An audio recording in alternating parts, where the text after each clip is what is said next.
Hello everyone, welcome back to Unsarkari. आज हम देखने वाले newspaper for 27 May 2024। First of all here we are talking about कि कैसे जो एआई है और इनोवेशन है उसमें लीडर्स और ऑर्गेनाइजेशन के बीच में कैसे कोलैबोरेशन हम कर पाएंगे। तो तीन चीजों की यहाँ पे बात हो रही है। एक तो पॉलीगॉट बनाने की, मतलब एक जो कोडर है हमारा, ही और she has to be proficient in multiple programming languages. क्योंकि एआई की एरा में हम देख रहे हैं डाइवर्सिटी ऑलरेडी बढ़ती जा रही है, जिसकी वजह से इंजीनियर्स के लिए इजी हो जाता है जो टेक्निकल वाला पार्ट है उसको करना। इसीलिए मल्टी डिसिप्लिनरी स्किल्स, पॉलीगॉट स्किल्स उनके लिए इंपॉर्टेंट हो जाती हैं। इसके बाद कैसे सॉल्यूशंस को इफेक्टिव बना पाएंगे हम, इसमें रोल आ जाता है हमारा रिसोर्सेज का। कैसे एफिशिएंट सॉल्यूशंस हम डिराइव कर पाएंगे इन डिफरेंट फ्रेमवर्क्स को यूज करके, या फिर एग्जिस्टिंग कोड लाइब्रेरीज जो कि ओपन सोर्स होती है बेसिकली सारे कोडर्स के लिए, उसको कैसे यूटिलाइज कर पाएंगे। देन यहाँ पे बात हो रही है पॉड्स बनाने की, that collaborating in pods. Pods मतलब छोटी छोटी क्रॉस फंक्शनल टीम्स जो कि डिफरेंट डिफरेंट एरियाज में जो डेवलपर्स हैं, जैसे एक डेवलपर सिर्फ एक ही हम बोल सकते हैं लैंग्वेज में प्रोफिशिएंट नहीं है, डिफरेंट उनके वर्क एक्सपीरियंसेस हैं, डिफरेंट एक्सपर्टीज हैं, उन सबको मिला के हम पॉड्स बना सकते हैं, जिससे हम एफिशिएंसी को बढ़ा पाएंगे और मल्टी डायमेंशनलिटी के कॉन्सेप्ट को लेके आ पाएंगे, जिससे कंज्यूमर का बेसिकली बोल सकते हैं कि बेनिफिट होगा। तो इसमें कोडर्स, एआई एंड लीडर्स और ऑर्गेनाइजेशन के बीच में कैसे कोलैबोरेशन होना चाहिए, तो वो पॉड्स के वाया हो सकता है। एंड देन पॉलीगॉट, मतलब डिफरेंट लैंग्वेजेस में आप प्रोफिशिएंट हो।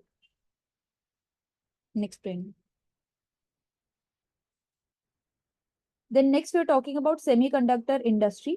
सेमीकंडक्टर इंडस्ट्री में इंडिया जो है वो एम कर रहा है कि रिलायंस इंपोर्ट के ऊपर वो कम कर पाए। फैब यूनिट्स इस्टेब्लिश कर रहा है इंडिया के अंदर, गुजरात के रीजन में, असम के रीजन में, इन ढोलावीरा एंड सनंत in the Gujarat and also at one site in Assam. तो यहाँ पे हमारे लिए इंपॉर्टेंट हो जाता है कि जो सेमीकंडक्टर की इंडस्ट्री है जिसमें फैब्रिकेशन कैपेबिलिटीज जो है उसमें इंडिजिनियसली बनाने की हम बात कर रहे हैं। इसके लिए इंपॉर्टेंट हो जाता है हमारा जो इंडस्ट्रियल कॉरिडोर ऑलरेडी बना हुआ है इंडिया के अंदर, जिससे हम लॉजिस्टिक कॉस्ट को भी कम कर पाएंगे। गुजरात जैसे रीजन जो कि ऑलरेडी फार्मास्यूटिकल इंडस्ट्री में लीडिंग है, वहां पे हम सेमीकंडक्टर इंडिजिनस वे में बनाने की भी बात कर रहे हैं। अंडर एम्प्लॉयमेंट जो है, बेसिकली अंडर एम्प्लॉयमेंट है या फिर जो स्किल गैप है, उसको कम करने में भी सेमीकंडक्टर इंडस्ट्री जो है, जो पूरी रिन्यूएबल इंडस्ट्री है, वो हमारी हेल्प करेगी। जिसके लिए एक्सपर्टीज चाहिए, ग्रेजुएट्स चाहिए। तो इम्पोर्टेंट हो जाता है कि जो ग्रेजुएट्स भी हैं हमारे कंट्री में, उनके पास भी हम ऐसा कोर्स इनकलकेट करें जिसमें उनको प्रैक्टिकल नॉलेज भी मिले, ताकि ऐसी जो इमर्जिंग इंडस्ट्रीज हैं उसका वो भी फायदा उठा पाए। अगर अभी की बात करें तो एक्सटर्नल फैक्टर्स जैसे ये सप्लाई चेन में डिसरप्शन हो जाता है जियोपॉलिटिकल कंसर्न्स की वजह से, तो इंडिया जो है वो अपनी डिपेंडेंस को इंपोर्ट्स के ऊपर कम करना चाह रहा है धीरे धीरे। इसमें देख सकते हैं हम कि जो हमारे कोर्सेज हैं इंजीनियरिंग के अंदर, जिसमें AICTE, that is all India council for technical education, वो कोर्सेज भी लेके आए हैं बीटेक में, जिसमें इलेक्ट्रॉनिक्स के अंदर VLSI डिजाइन, जो पूरा सर्किट बनता है, इंटीग्रेटेड सर्किट बनता है, चिप बनती है जो सेमीकंडक्टर इंडस्ट्री में यूज की जाती है, उसके पूरे डिजाइन पे डिप्लोमा। वैसे अगर बात करते हैं तो पहले डिप्लोमा नहीं हुआ करता था इसके ऊपर, बट अभी डिप्लोमा भी हमें मिल रहा है इसके अंदर। And IC manufacturing, integrated circuit manufacturing. इसके अलावा यहाँ पे जो टारगेट हमें दिया हुआ है, जो इंडियन सेमीकंडक्टर मार्केट है, it will be reaching $85 billion bye 2028। तो हम देख सकते हैं कि उस ग्रोथ के लिए, ताकि वो ग्रोथ इक्विटेबल हो पाए और इफेक्टिव हो पाए, उसके लिए इंपॉर्टेंट हो जाता है कि जो स्किल गैप है उसको हम धीरे धीरे कम करें रूट कॉज से ही। और PLI स्कीम्स भी इंपॉर्टेंट हो जाती है हमारे सेमीकंडक्टर इंडस्ट्री के अंदर। अगर इसका हम देखें सिर्फ एक कंपनी का प्रोजेक्शन देखते हैं, तो टोटल जॉब डिमांड्स जो है वो 40,000 से 50,000 एम्प्लॉयज की है। तो कितने जॉब्स, यहाँ पे एस्टिमेटेड भी है कि 2025 तक ये जो सेमीकंडक्टर सेक्टर है ये 1 लाख तक जॉब अपॉर्चुनिटीज प्रोवाइड करेगा। तो इंडियंस के लिए, इंजीनियर्स के लिए काफी ज्यादा इंपॉर्टेंट हो जाता है। हम इस ग्राफ में भी देख सकते हैं कि सेमीकंडक्टर की ग्रोथ कैसे हुई है 2019 से लेके 2028 में। तो मार्केट वैल्यू बिलियंस के अंदर कैसे प्रोजेक्टेड है। जो कि $85 बिलियन तक जाएगी by 2028। Next, then next is India is in trade deficit with 9 of top 10 trading partners, जिसमें डेटा शो करता है कि China, Russia, Korea and Hong Kong के साथ हमारा जो ट्रेड डेफिसिट है वो इंक्रीज हुआ है अगर लास्ट ईयर से हम कंपेयर करें। इसके अलावा ट्रेड गैप जो है वो कम हुआ है कुछ कंट्रीज के साथ, जिसमें Indonesia, then Saudi Arabia, UAE, Iraq and Russia आ जाता है। रशिया के साथ क्यों कम हुआ है? क्योंकि ऑयल बेसिकली हम इंपोर्ट कर रहे हैं। इसके अलावा ट्रेड डेफिसिट जो चाइना के साथ है, it has rose to $85 billion and Russia के साथ कंपेयर करते हैं तो $57.2 बिलियन। तो सबसे ज्यादा ट्रेड डेफिसिट हमारा अभी चाइना के साथ चल रहा है। बट चाइना की अगर बात करते हैं तो इंडिया का लार्जेस्ट ट्रेडिंग पार्टनर है। जो टू वे इनकी कॉमर्स है या ट्रेड है, इट स्टैंड्स एट $118.4 बिलियन। तो जो बायलेटरल ट्रेड है चाइना के बीच में, चाइना एंड इंडिया के बीच में, and then also India and US के बीच में, वो यहाँ पे मेजर हाईलाइट है। इसके अलावा फ्री ट्रेडिंग एग्रीमेंट्स भी इंडिया ने साइन किए हैं, जिसमें से 4 उसकी टॉप ट्रेडिंग पार्टनर्स हैं, जिसमें Singapore, UAE, Korea and Indonesia आता है। तो इंडिया का जो टोटल ट्रेड डेफिसिट है यहाँ पे वो दिखाया जा रहा है कि वो ओवरऑल कम हुआ है टू, पहले था अगर हम देखें तो $264.9 बिलियन था लास्ट फिस्कल ईयर में, बट अभी की बात करते हैं तो $238.3 बिलियन हो गया है। तो ओवरऑल कम हुआ है। जीटीआरआई क्या है? जीटीआरआई बायलेटरल ट्रेड डेफिसिट है, ऐसा इनिशिएटिव है जिसको बोलते हैं global trade research initiative. And ये यही बात कर रहे हैं कि जो बायलेटरल ट्रेड डेफिसिट है किसी भी कंट्री के साथ, वो जब तक मेजर इशू नहीं होता है, जब तक आप ओवरली रिलायंट नहीं हो उस कंट्री के ऊपर क्रिटिकल सप्लाईज के लिए, जिसमें आप ज्यादातर रॉ मटेरियल्स जैसे ले रहे हो, अगर वैसा सिनेरियो नहीं है तो वो तब तक नेगेटिव कंसिडर नहीं किया जाता है bilateral trade deficit. Next, next we are talking about NFRA. NFRA stands for National Financial Reporting Authority under the Companies Act, statutory body। यहाँ पे important बेसिकली है जो NFRA का jurisdiction है उसको कैसे हम री कर रहे हैं। देन असेसमेंट जो होता है की प्रिंसिपल, जिसमें डॉक्ट्रिन ऑफ मर्जर यूज किया जा रहा है। अब इस डॉक्ट्रिन से बेसिकली हम क्या कर रहे हैं, जो हायरार्किकल स्ट्रक्चर है हमारे कोर्ट्स का या ट्रिब्यूनल्स का, बेसिकली उसको प्रिजर्व करने की हम बात कर रहे हैं वाया एनएफआरए।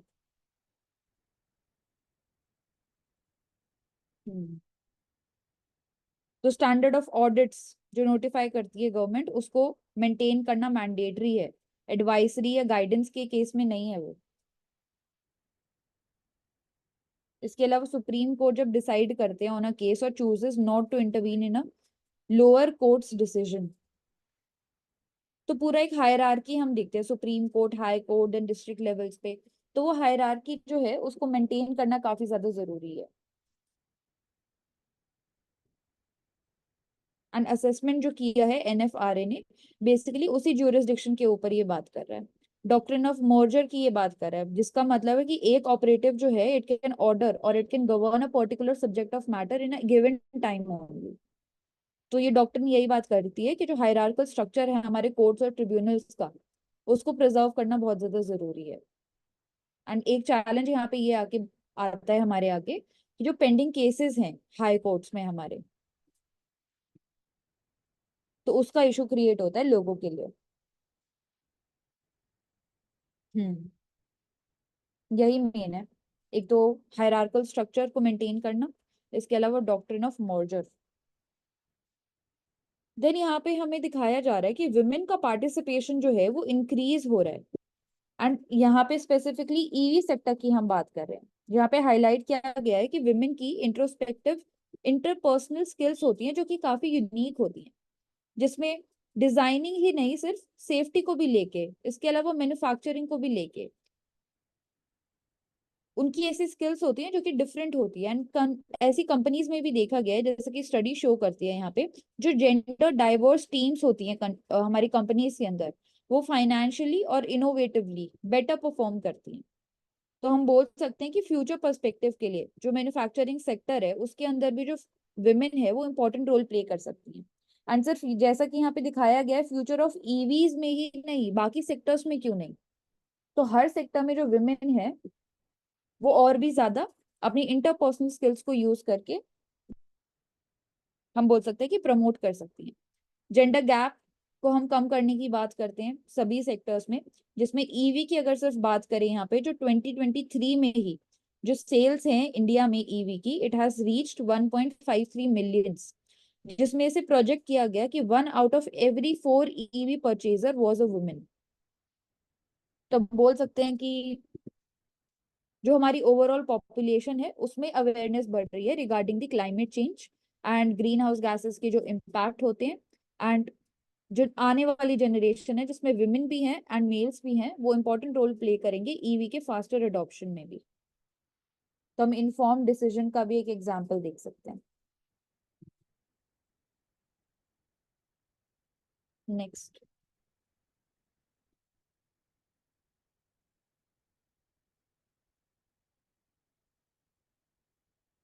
यहाँ पे बात हो रही है astronomical transient burning bright in the blink of an eye. तो यहाँ पे हम बोल सकते हैं एक तो इम्पोर्टेंट है शॉ प्राइस जो कि एस्ट्रोनॉमी के लिए दिया जाता है। यहाँ पे बात हो रही है सुपरनोवा जिसको एक्सप्लेन किया गया है ट्रांजिएंट की तरह। मतलब एक आउटर लेयर है हमारी जो बड़े स्टार है, जब वो ब्लो अप करती है तो उनके बेसिकली कोर में हम बोलते हैं कि फ्यूजन हमारा चल रहा होता है। तो यहाँ पे यही किया जा रहा है, यही बात हो रही है कि जो इनर कोर होती है हमारी, सुपरनोवा कब होता है जब बेसिकली एंड ऑफ लाइफ पे हमारा स्टार आ जाता है एंड उसको फ्यूजन के लिए जो फ्यूल है वो खत्म हो जाता है स्टार के कोर के अंदर। तो वो इम्प्लोड कर जाती है अपने ही बेसिकली बोलते हैं कोर के अंदर वो इम्प्लोड कर जाती है। तो बहुत सारी जो सुपरनोवा होती हैं वो जानी जाती हैं कि वो बहुत ज्यादा ब्राइट होती हैं और बहुत ज्यादा लाइट एमिट करती है इंटेंसिटी के साथ, जिसको जिसका famous example active galactic nucleus भी है। इसके अलावा सेंटर जो होते हैं गैलेक्सीज पे वहां पे ज्यादातर सुपर मैसिव ब्लैक होल्स होते हैं। तो सुपर मैसिव ब्लैक होल वहां पे होते हैं, इसीलिए हम गैलेक्सीज में भी देखते हैं कि जो हमारा मैटर है, ये जितने भी हमारे प्लैनेट हैं, अलग अलग सोलर सिस्टम है गैलेक्सी में, वो हम देखते हैं कि ज्यादा ब्राइटनेस हमें सेंटर के पास मिलती है। जैसे जैसे हम सेंटर से दूर जाते हैं वैसे वैसे जो ब्राइटनेस है जो स्पॉट्स हैं प्लैनेट्स है वो कम होते जाते हैं।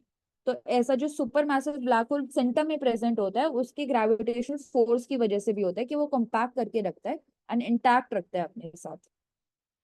तो इंटरेक्शन जो होता है ब्लैक होल के बीच में और ये जो मैटर प्रेजेंट है स्पेस में उसके बीच में, उसकी बेसिकली यहाँ पे बात हो रही है। तो इन नए ट्रांजिएंट्स को फास्ट रेडियो बर्स्ट भी बोला जा रहा है, which can emit more than 10 times as much the energy that is emitted by the sun। सिर्फ कुछ मिली सेकेंड्स में तो 10 टाइम ज्यादा एनर्जी एमिट कर रहे हैं ये सन से। एंड कौन सा स्टार सुपरनोवा में कन्वर्ट होएगा वो डिपेंड होता है उसके मास पे। जो बिग स्टार्स होते हैं रेड जायंट जैसे स्टार्स होते हैं वो सुपरनोवा में कन्वर्ट होते हैं, बाकी जिसका मास जो है वो छोटा होता है, मास कम होता है, they convert into white dwarf planets. इसको एक बार देख लेते हैं कि कौन सा कन्वर्ट होता है।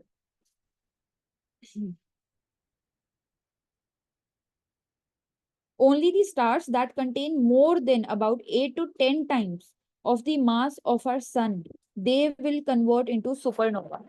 उसके अलावा बाकी जिसका मास कम होता है बेसिकली हम बोल सकते हैं वो कन्वर्ट नहीं होते हैं। हम्म, वो व्हाइट डॉर्फ में कन्वर्ट हो जाते हैं। और जो रेड सुपर जायंट्स होते हैं जैसा हम बोलते हैं वो कन्वर्ट होती हैं फिर हमारे सुपरनोवा में। एंड सुपरनोवा में भी जब एक्सप्लोजन होता रहता है और एंड में जाके हमारा जो न्यूक्लियर फ्यूल है वो जब खत्म हो जाता है तो वो न्यूट्रॉन स्टार में कन्वर्ट हो जाते हैं या वो ब्लैक होल में कन्वर्ट हो जाते हैं। हम्म, तो लाइफ साइकिल की अगर बात करते हैं स्टार में तो स्टेलर न्यूबुला से स्टार्ट होता है जो कि क्लाउड होता है डस्ट का पार्टिकल्स का। अगर एवरेज साइज ऑफ स्टार है तो वो रेड जायंट में कन्वर्ट होगा, देन न्यूबुला में कन्वर्ट होगा, एंड देन वो कन्वर्ट हो जाएगा व्हाइट ड्वार्फ में। बट अगर स्टार हमारा बड़ा है, मैसिव है, उसका 8 to 10 टाइम्स उसका मास ज्यादा है सन से, तो वो रेड सुपर जायंट में कन्वर्ट होता है, देन सुपरनोवा होता है, एंड देन दो ऑप्शन होते हैं, या तो वो ब्लैक होल में कन्वर्ट हो जाता है या न्यूट्रॉन स्टार में कन्वर्ट हो जाता है। तो ये पूरी साइकिल होती है स्टार की। Next page. Next, then we are talking about drunk under age driving. तो हमने रिसेंटली एक ट्रैजिक रोड एक्सीडेंट देखा, जिसमें 17 ईयर ओल्ड जो ड्राइव कर रहे थे, वो पुणे के अंदर ये ड्रंक एंड ड्राइव का हमने केस देखा। तो यहाँ पे इम्पोर्टेंट हो जाता है, अब जैसे कि उनकी एज कम है, 17 ईयर्स ओल्ड है, तो वो जुवेनाइल ज्यूरिसडिक्शन के अंदर आएंगे। तो सबसे पहले पूरे इस आर्टिकल में सबसे इंपॉर्टेंट है कि किसी जुवेनाइल को हम एडल्ट की तरह कब ट्रीट करते हैं। उनको तब ट्रीट करते हैं when they have committed a heinous crime. Heinous crime जिसमें रेप हो गया, पॉस्को के केसेस हो गए, या किसी की डेथ हो गई, तो उस केस में उनको हम एडल्ट की तरह ट्रीट करते हैं। अब यहाँ पे क्वेश्चन उठ रहा है कि where does the parental responsibility begin and end? Should parents be held responsible in this case, और how can we prevent these incidents?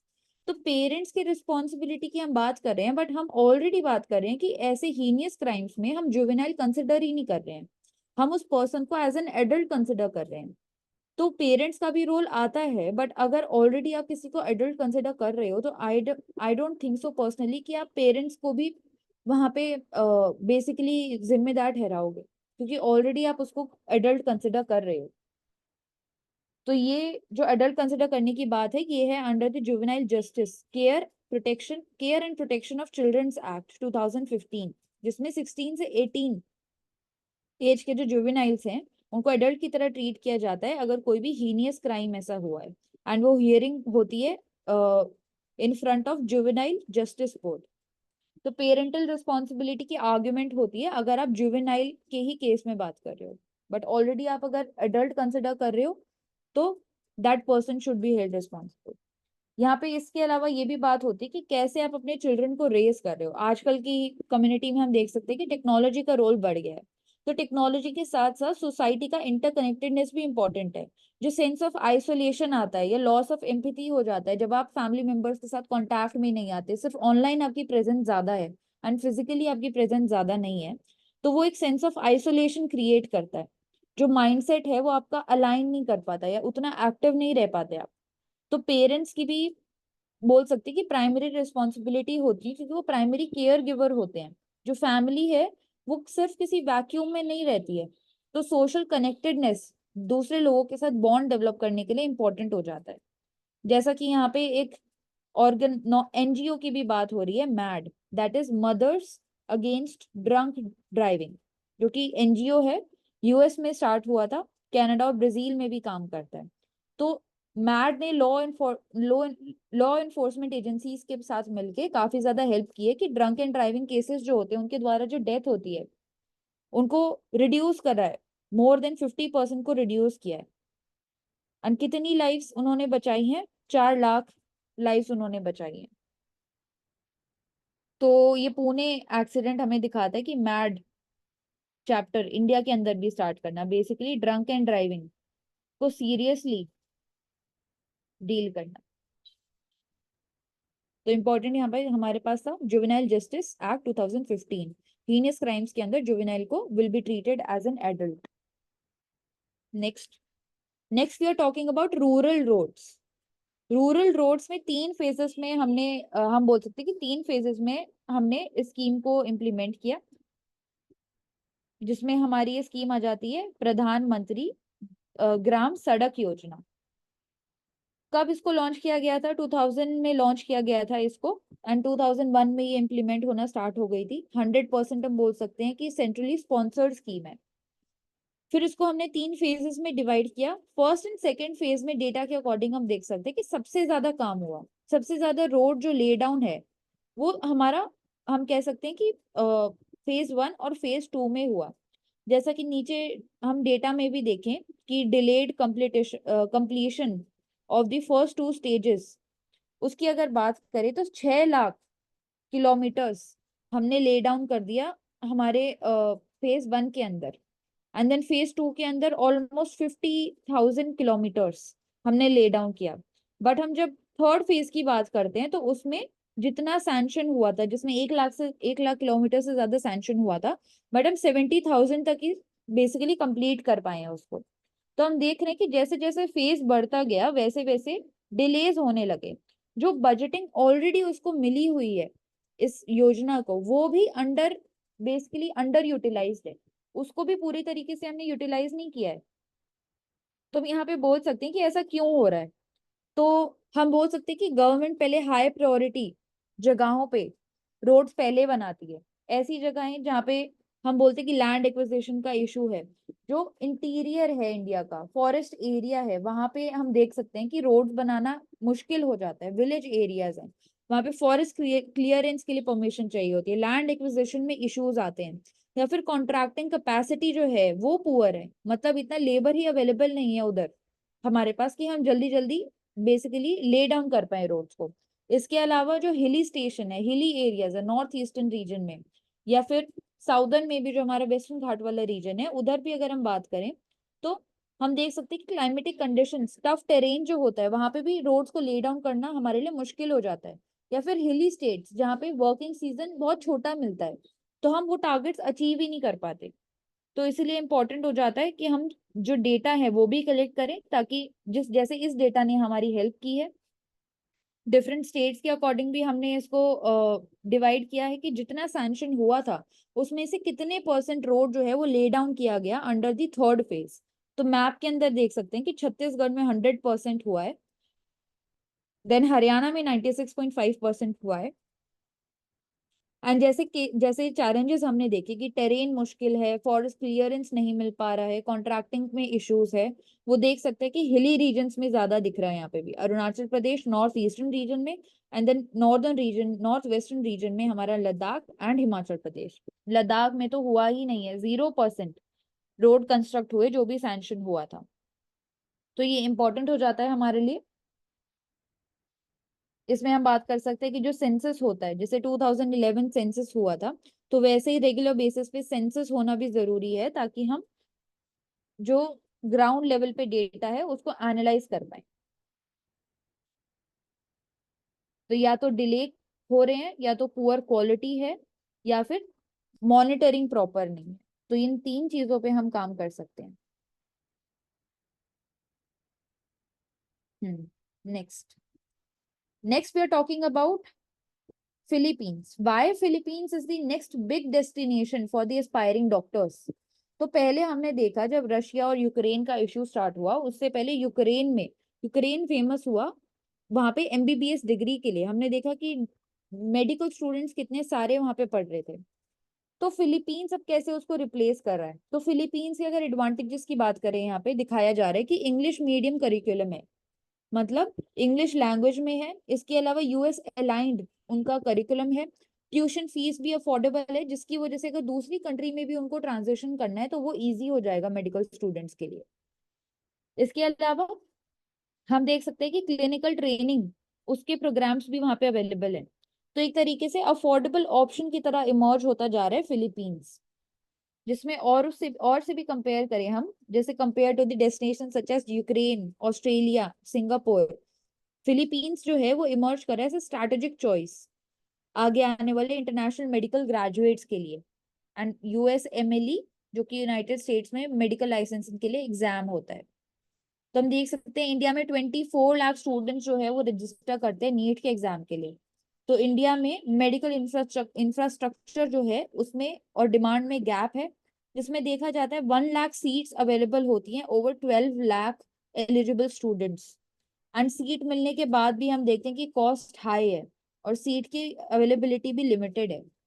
तो इसलिए बहुत सारे जो स्टूडेंट्स हैं, मेडिकल स्टूडेंट्स हैं, वो फिलीपींस जैसी कंट्री को भी अब एज एन अफोर्डेबल ऑप्शन देखने लगे। वहां पे मेडिकल एक्ट 1959 लेके आई गई, जहाँ पे रजिस्ट्रेशन और प्रैक्टिस, मेडिसिन की प्रैक्टिस फिलीपींस में करना फॉरेन स्टूडेंट्स के लिए अलाउ किया गया।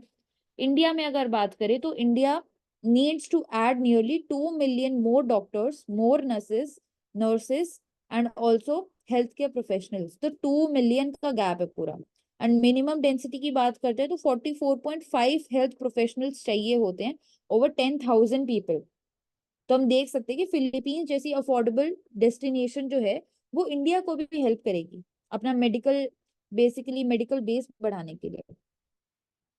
एंड आगे देखा जा रहा है कि जो कंपटीशन है मेडिकल सीट्स के लिए, मेडिकल स्कूल्स में सीट्स के लिए, तो शॉर्टफॉल भी देखा जा सकता है of over 15 million health workers by 2030।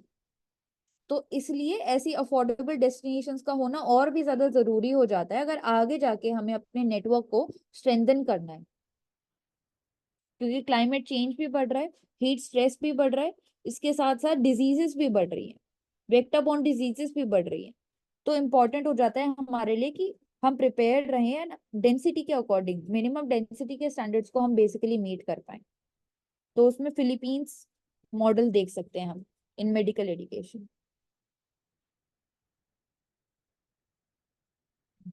Then next, next we are talking about RBI has been managing liquidity in challenging times।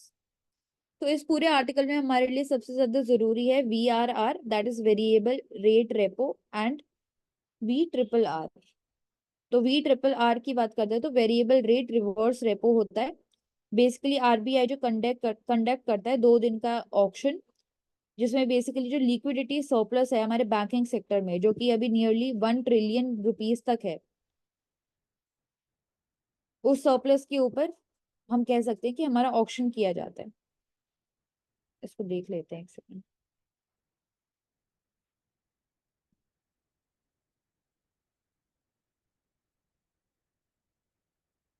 V RRR को हम टर्म रेपो रेट्स भी बोलते हैं, टर्म रिजर्व रेपो रेट्स भी बोलते हैं, जो कि मॉनेटरी पॉलिसी के जो ऑब्जेक्टिव्स हैं उसको स्पेसिफिकली, मतलब लिक्विडिटी को मैनेजमेंट के लिए इंपॉर्टेंट हो जाता है, मतलब कितना मनी हमारे इकोनॉमी में अभी हमारे पास है। रेपो रेट को अगर सिंपल भाषा में हम बोलें तो ऐसा रेट है जिसपे जो बैंक्स है वो आरबीआई से मनी बोरो करते हैं 1 दिन के लिए, जिसको ओवरनाइट बोरोइंग बोलते हैं हम, तो उसको हम रेपो रेट बोलते हैं। इसको रीपर्चेज एग्रीमेंट्स भी बोलते हैं, अगर जो बैंक है वो अपनी गवर्नमेंट सिक्योरिटीज को बेच रहा है आरबीआई को। तो रेपो रेट का यूज करके आरबीआई जो है वो लिक्विडिटी इकोनॉमी में एनहांस करती है, जिससे ज्यादा मनी फ्लो हुए from RBI to the banks and then to the economy. तो जब लिक्विडिटी इंक्रीज होती है इकोनॉमी में भी ग्रोथ हमारी बढ़ती है एंड इन्फ्लेशन हमारी इकोनॉमी के अंदर बढ़ती है। रिवर्स रेपो में होता है, ऑपोजिट है पूरा रेपो रेट का, मतलब ऐसा rate at which the banks they get from the money from the RBI when they deposit the money with RBI for 1 day. तो रिवर्स रेपो रेट भी फिक्स होता है बाय द आरबीआई, जैसे 3.35% है अभी रिसेंटली। एंड रेपो रेट अभी बात करें तो 6.5% है, तो पॉलिसी रेट भी बोलते हैं रेपो रेट को। तो ये दोनों इंपॉर्टेंट हो जाते हैं। Next next we are talking about cyclone Remal, जो कि हम बोल सकते हैं हमारी बे ऑफ बंगाल वाली ब्रांच से बेसिकली आया है। एंड यहाँ पे इंपॉर्टेंट हमारे लिए एक चीज हो जाती है जो कि हमने पहले कवर नहीं की है, जिसमें आ जाता है सुपर साइक्लोन। जैसे अम्फान को यहाँ पे हम सुपर साइक्लोन बोल रहे हैं, तो सुपर साइक्लोन किस कैटेगरी में हम डिफाइन करते हैं? सुपर साइक्लोन उस टाइप के साइक्लोन को बोलते हैं जिसकी विंड स्पीड जो है वो 221 किलोमीटर पर आवर से भी ज्यादा है। 221 से ज्यादा जब होगी उसकी विंड स्पीड तो ही उसको सुपर साइक्लोन बोलेंगे, जैसा कि यहाँ पे अम्फान को बोला गया है। और नॉट्स में अगर बात करें तो 120 नॉट से ज्यादा speed, and 1 knot is equal to 1.85 kilometre per hour. तो डिफरेंट टाइप के साइक्लोन्स होते हैं, tropical and extra tropical. Tropical जो ट्रॉपिक ऑफ केप्रिकॉर्न और कैंसर के बीच में हो रहे हैं, एक्स्ट्रा ट्रॉपिकल जो कि पोलर रीजन से ओरिजिनेट हो रहे हैं। बेसिक कंडीशंस जो साइक्लोन बनने के लिए हमें चाहिए होती है, low pressure area, Coriolis force का प्रेजेंस, 27 डिग्री सेल्सियस से ज्यादा हमारा सी सरफेस का temperature, and then vertical wind shear कम होना चाहिए। अगर हम क्वेश्चन उठता है कि जो इक्वेटोरियल रीजन है, इक्वेटर के ऊपर क्या साइक्लोन बनते हैं? तो इक्वेटर के ऊपर साइक्लोन नहीं बनते हैं, क्योंकि वहां पे कोरियोलिस फोर्स 0 होता है। इसलिए साइक्लोन जो है वो ट्रॉपिकल रीजन या एक्स्ट्रा ट्रॉपिकल में ही बनते हैं। अगर नॉमेनक्लेचर की बात करें तो WMO, वर्ल्ड मेट्रोलॉजिकल ऑर्गेनाइजेशन जो है वो नेम रखती है, उसके अंदर कमेटी बैठती है, जहाँ पे IOR रीजन, जिसमें Bangladesh, India, Maldives, Myanmar, Pakistan, Sri Lanka, Thailand, ये सब आ जाते हैं, जो कि बेसिकली अपने अपने साइड से नेम्स देते हैं, एक लिस्ट बनती है, एंड देन उस लिस्ट में से नाम उठाए जाते हैं, जैसे अम्फान हो गया या रेमल हो गया। इसके इसके अलावा डिफरेंट नाम दिए जाते हैं ट्रॉपिकल साइक्लोन्स के लिए, जिसमें विली विली बोला जाता है ऑस्ट्रेलिया वाले रीजन में। ट्रॉपिकल साइक्लोन कहाँ बोला जाता है? 2 रीजन्स में बोला जाता है, एक तो इंडियन ओशन में और एक साउथ वेस्ट पैसिफिक रीजन में। देन टाइफून बोला जाता है हमारे एशिया और साउथ ईस्ट एशिया और चाइना वाले रीजन। नेक्स्ट, मोंगला पोर्ट यहाँ पे दिखाया जा रहा है, बांग्लादेश के अंदर है। Next next, so here we are talking about battery storage cost that needs to drop by 1 rupees per unit अगर मेन स्ट्रीम अडॉप्शन हमें चाहिए तो हम देख रहे हैं कि विंड एनर्जी कैपेसिटी को बढ़ाने की हम बात कर रहे हैं, डबल करने की इनफैक्ट बात कर रहे हैं, जिसमें ऑफ शोर विंड कैपेसिटी इंपॉर्टेंट हो जाती है। अब ऑफ शोर विंड कैपेसिटी को बढ़ाने के लिए हमें चाहिए कि जो एनर्जी हमारी जनरेट हो रही है उसको हम स्टोर कर पाए, जिससे हम उसको आगे भी एक्सपोर्ट कर पाएंगे दूसरी कंट्रीज को या दूसरे रीजन में इंडिया के अंदर, जिसके लिए बैटरी स्टोरेज इंपॉर्टेंट हो जाता है। तो जो कॉस्ट है बैटरी स्टोरेज की, उसको कम करना हमारे लिए बहुत जरूरी है यहाँ पे। जैसा हम देख रहे हैं आगे आने वाले टाइम में हाइब्रिड प्रोजेक्ट्स पे बात कर रहे हैं हम, जिसमें सोलर और विंड हाइब्रिड प्रोजेक्ट्स बनाने की बात कर रहे हैं। इसमें राउंड द क्लॉक सप्लाई अगर हमें चाहिए तो उसके लिए बैटरी स्टोरेज एफिशिएंसी हमें बढ़ानी पड़ेगी। लिथियम आयन बैटरी की इंपॉर्टेंस और भी ज्यादा हो जाती है इसमें। तो 30% जो यूटिलाइजेशन है हमारा रिन्यूएबल एनर्जी का, उसकी कैपेसिटी 50 से 70% ऊपर जा सकती है अगर हमारा बैटरी स्टोरेज एफिशिएंसी ज्यादा है। और एफिशिएंसी ज्यादा होने के लिए हमें ज्यादा बैटरी स्टोरेज को इनकलकेट करना पड़ेगा, जिसके लिए उसकी जो कॉस्ट है उसको हमें सस्टेनेबल बनाना होगा, ताकि मेन स्ट्रीम में अडॉप्शन उसका हो पाए। तो battery energy storage system BESS, ये हमारे लिए इंपॉर्टेंट हो जाते हैं अगर रिन्यूएबल एनर्जी, विंड एनर्जी और हाइब्रिड मॉडल्स को भी हमें आगे बढ़ाना है तो। लिथियम आयन बैटरीज यहाँ पे सबसे ज्यादा इंपॉर्टेंट है बैटरी स्टोरेज के अंदर। तो लिथियम आयन बैटरीज में जो लिथियम यूज होता है, हम देखते हैं कि जो इंडिया है वो काफी ज्यादा इंपोर्ट डिपेंडेंट है लिथियम के ऊपर। तो पूरे वर्ल्ड में भी अगर बात करें तो क्या इतना लिथियम प्रेजेंट है भी कि आगे आने वाले टाइम में हम बैटरीज पे बेसिकली निर्भर हो पाए, जो कि रिचार्जेबल टाइप ऑफ बैटरी है लिथियम आयन बैटरी। बट क्या आगे आने वाले टाइम में इतना लिथियम पूरे वर्ल्ड में भी प्रेजेंट है कि हम उस पे सस्टेनेबली रिलाय कर सकते हैं? और इंडिया में कहाँ कहाँ पे लिथियम मिलता है? तो वो इम्पोर्टेंट हमारे लिए फैक्ट्स हो जाते हैं। लिथियम में लीडिंग अगर बात करें, लिथियम में लीडिंग चाइना होता है, चाइना से ही ज्यादातर हम इंपोर्ट करते हैं। एक सेकंड, लिथियम बेसिकली हम बोल सकते हैं लिथियम और लिथियम आयन दोनों का इंपोर्ट अगर 2022 के फिस्कल में बात करें तो 14,000 करोड़ वर्थ ऑफ इंपोर्ट हमने किया था। एंड इंडिया जो है टोटली डिपेंडेंट है, जिसमें हांगकांग और चाइना, यहाँ 2 डेस्टिनेशन से सबसे ज्यादा इंपोर्ट हमने किया है। एंड पूरे वर्ल्ड में भी सबसे ज्यादा लिथियम यही दोनों कंट्रीज में हमें देखने को मिलता है।